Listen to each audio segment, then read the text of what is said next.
Hello everyone, good morning प्यारे बच्चों। उम्मीद करता हूँ आप सभी ठीक ठाक होंगे। तो आज के वीडियो में हम लोग देखेंगे कि एएसएल के लिए हम प्रोजेक्ट कैसे बनाते हैं। ASL means assessment of listening, speaking and listening.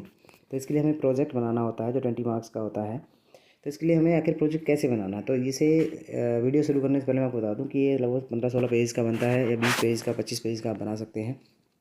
इसमें क्या है कि पेज वाइज हमें बनाना है। तो सबसे पहला पेज हमारा थोड़ा डेकोरेट होना चाहिए। डेकोरेट का मतलब है थोड़ा अच्छा दिखना चाहिए। अगर हमारा पहला ही पेज सुंदर दिखेगा तो उम्मीद करेगा कि जो हमारा चेकर है, जो हमारा टीचर है, वो उम्मीद करेगा कि आगे भी उसने बच्चे ने अच्छा ही काम किया होगा। तो इसमें देखते हैं हम कि हमें फर्स्ट पेज में क्या करना है। पहले हमें अपने स्कूल का नाम लिख देना है, फिर एरिया और सिटी नेम हमें लिख देना है, फिर प्रोजेक्ट रिपोर्ट ऑन।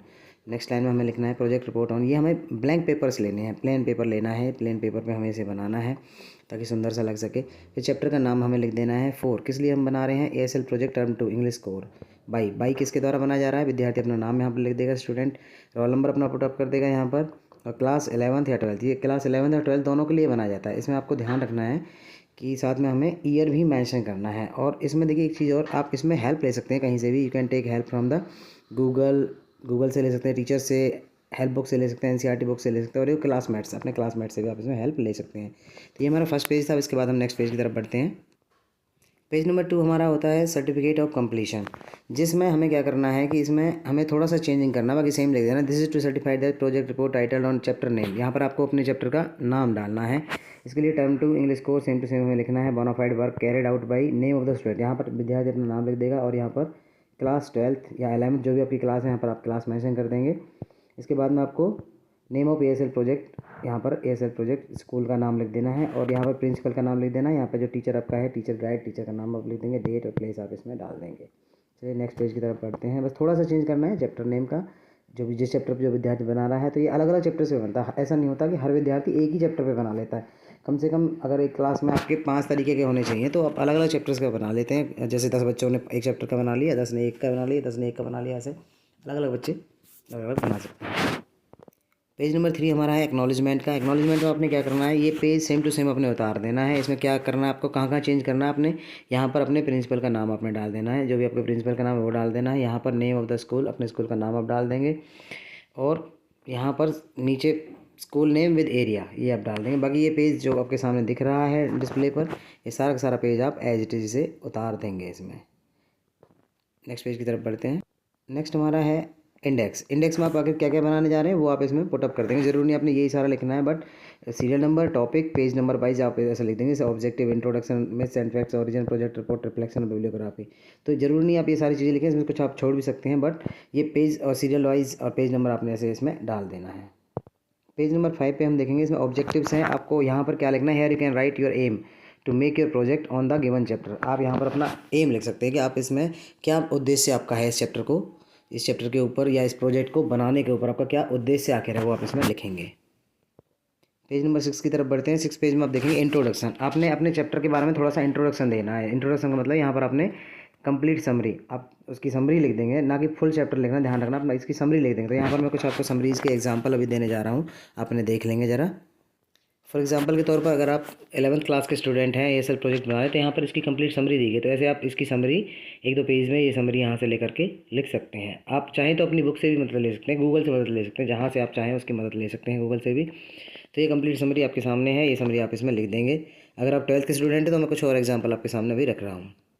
चलिए पहले आप एक और समरी देख लीजिए। यहाँ पर दी एडवेंचर हमारा जो चैप्टर है बाई जयंत नार्लिकर, इसकी समरी आपके सामने है। तो ये समरी आप यहाँ से लिख सकते हैं, और इसके बारे में देखिए यहाँ पर पूरा वो भी दिया गया है। आप इसे चाहें तो बुक से ले सकते हैं, सपोर्ट मटेरियल से ले सकते हैं, गाइड से ले सकते हैं, गूगल से ले सकते हैं। इनमें से आप ये समरी यहाँ से इसकी वजह से लिख सकते हैं। चलिए कुछ और एग्जांपल देखते हैं। ये कुछ 12th के लिए, 12th का चैप्टर है दी राइट ट्रैप, फर्स्ट चैप्टर हमारा, इसमें इसकी समरी दी गई। तो ये समरी आप यहाँ से उठा करके लिख सकते हैं। इसके बाद हम देखेंगे पेज नंबर 7 पर हमने क्या लिखना है, what is to write complete summary. एक तो हमें कंप्लीट समरी लिखनी है किसी भी चैप्टर की। उस चैप्टर के बारे में एटलीस्ट 2 करेक्टर्स को लिखना है इस प्रोजेक्ट के अंदर। उसके बारे में अगर आप देखें तो 5 कम से कम 5 छोटे क्वेश्चंस को लिखना है उसी चैप्टर के बारे में। एटलीस्ट 1 लॉन्ग क्वेश्चन आपने लिखना है इसमें रिलेटेड टू सोसाइटी और effect on the society of the chapter on the behalf of the chapter. कि इस चैप्टर को आप पढ़ने के बाद आपने देखा कि सोसाइटी में कोई ऐसा इशू है, तो उसका उसे आप कैसे सॉल्व कर सकते हैं, उसमें आपकी क्या भूमिका हो सकती है, ऐसा आपने क्वेश्चन लिखना है। तो इनके लिए कुछ क्वेश्चंस वो मैं आपके सामने रख रहा हूँ। तो यहाँ से आप कुछ बड़े क्वेश्चंस ले सकते हैं इस वीडियो में से। ये वीडियो आपके सामने मैं रख रहा हूँ, इसमें कुछ क्वेश्चंस दिए गए हैं। आप अगर चाहें तो अपने हिसाब से भी क्वेश्चन अपनी बुक से ले सकते हैं। यहाँ पर देखिए रैट रैप वाला चैप्टर है यहाँ पर, ये इसमें कुछ बड़े क्वेश्चन दिए गए हैं। तो ये छोटे क्वेश्चंस एटलीस्ट 5 छोटे क्वेश्चंस लिखने हैं, आप इसमें छोटे क्वेश्चंस उठा सकते हैं। 5 क्वेश्चंस कोई भी जो आपको मन करे, 5 छोटे क्वेश्चंस आपके सामने हैं। और इसके बाद में जब बड़े क्वेश्चंस आपने लेने हैं तो इसमें से आप बड़े क्वेश्चंस भी उठा सकते हैं। यहाँ पर जो स्टोरी है, स्टोरी की वजह से बड़े क्वेश्चन दिए गए हैं, आप बड़े क्वेश्चंस भी यहाँ से पुटअप कर सकते हैं।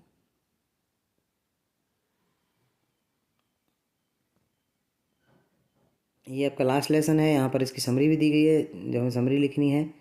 और समरी के बाद अगर हम देखेंगे तो कुछ क्वेश्चंस यहाँ पर पुटअप किए गए हैं, कुछ क्वेश्चंस यहाँ से आप इसमें लिख सकते हैं। एटलीस्ट आपने 2 बड़े क्वेश्चंस लिखने हैं और कम से कम 5 छोटे क्वेश्चंस लिखने हैं। एक क्वेश्चन ऐसा लिखना है सोसाइटी से, समाज से इशू जिसका, अगर आप 11th क्लास के स्टूडेंट हैं तो यहाँ से आप दी एड्रेस, ये जो चैप्टर हमारा है उसकी समरी आप देख सकते हैं। समरी आपके सामने है, समरी आप यहाँ से लिख लेंगे। और एटलीस्ट आपने वही काम करना है कि इसके 5 शॉर्ट क्वेश्चंस लिखने हैं। यहाँ से आप इसके 2 कम से कम हमें लॉन्ग क्वेश्चन लिखने होते हैं, 2 लॉन्ग क्वेश्चंस आप देख लेंगे, यहाँ दिए गए हैं। कोई भी 2 लॉन्ग क्वेश्चंस आप देख लेंगे यहाँ पर, इनमें से जो आपको अच्छे लगते हैं। तो हर विद्यार्थी को ऐसे ही बुक की मदद ले लेनी है।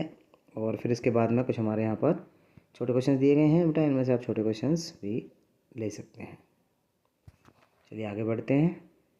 तो हम यहाँ पर देख रहे थे, हमने देख लिया कि हमें क्या क्या लिखना है। तो हमने यहाँ पर इसकी चैप्टर की समरी भी कुछ एग्जांपल्स में देख ली, 2 कैरेक्टर्स भी देख लिए, 5 शॉर्ट क्वेश्चंस भी देख लिए, एटलीस्ट 1 बड़ा क्वेश्चन भी देख लिया है। चलिए आगे बढ़ते हैं, पेज नंबर 8 की तरफ बढ़ते हैं। तो पेज नंबर 8 पे आपने क्या करना है कि कुछ पिक्स लगा लेनी, पिक्चर्स लगा लेनी। जिस भी चैप्टर के ऊपर आप बना रहे हैं, मान लीजिए कोई बच्चा दी टाइगर किंग पे बना रहा हो तो टाइगर किंग की पिक्चर्स लगा लेगा। इसमें कोई 2-4, कोई बच्चा we are not afraid to die पे बना रहा है, इसकी 2-4 पिक्स लगा लेगा। कोई summer of the beautiful white horse पे बना रहा है, कोई आठ जेनिफर टाइगर्स पे बना रहा है। तो यहाँ से कुछ पिक्स आपने देख लेनी है, ऐसी पिक्स आपने अपने उसमें लगा देनी है। उसी चैप्टर की 5-6 पिक्स आपने लगा देनी है ताकि आपका प्रोजेक्ट सुंदर लगे।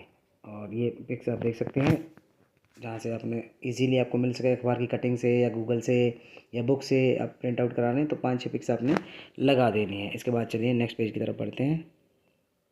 पेज नंबर 9 में आपने क्या करना है, ये इंटरव्यू सेक्शन का पेज होता है आपका। In this section you have to create 2 or 3 questions, they should be based on the topic और द चैप्टर। ये आपने 2-3 क्वेश्चंस अपनी तरफ से क्रिएट करने हैं और उनके आंसर भी लिखने हैं।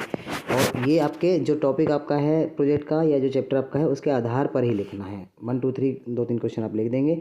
और think that you are going to ask to someone, ऐसा सोचना है कि आप ये क्वेश्चन किसी से पूछने जा रहे हैं।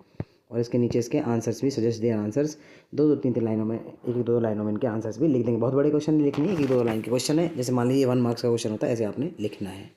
ये हमारा पेज नंबर 10 होगा। पेज नंबर 10 में आपने क्या करना है कि प्रोजेक्ट रिपोर्ट लगभग 80 से 100 शब्दों में अपने प्रोजेक्ट की रिपोर्ट को लिखना है। जैसे हम समरी लिखते हैं तो ऐसे प्रोजेक्ट में हमने भाई इस प्रोजेक्ट को करने के बाद हमारा मेन हमने क्या पाया, आखिर क्या हो सकता है, क्या हम बदलाव ला सकते हैं। प्रोजेक्ट रिपोर्ट या जो भी इसका निचोड़ है प्रोजेक्ट का कि फाइनल इसका ये हुआ, इस चैप्टर से हमें ये पता चला या इस प्रोजेक्ट से हमें ये पता चला, वो प्रोजेक्ट रिपोर्ट आपकी 80 से 100 शब्द मतलब कि 1 पेज आधा पेज की होनी चाहिए। पेज नंबर 11 में आपने क्या करना है, रिफ्लेक्शन क्या है कि what impact did the chapter और the topic project leave on your mind, कि इस चैप्टर ने जो आपने जिस पे प्रोजेक्ट बनाया है कि इसने आपके दिमाग पर क्या प्रभाव छोड़ा। तो इसे आपने 50 से 60 शब्दों में आपने लिखना है। चलिए नेक्स्ट की तरफ चलते हैं।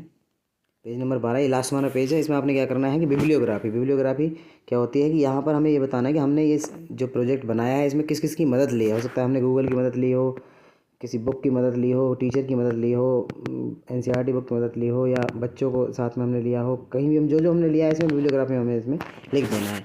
तो उम्मीद करता हूँ आपको ये चैप्टर पूरा का पूरा समझ में आ गया होगा। ये टॉपिक हमारा यहाँ पर ख़त्म हो जाता है बिब्लियोग्राफी पर। वैसे आपने पेज वाइज इसने बनाना है, सुंदर सा दिखना चाहिए, अच्छा दिखना चाहिए। लगभग ये 15 से 20 पेज का आपका हो जाएगा।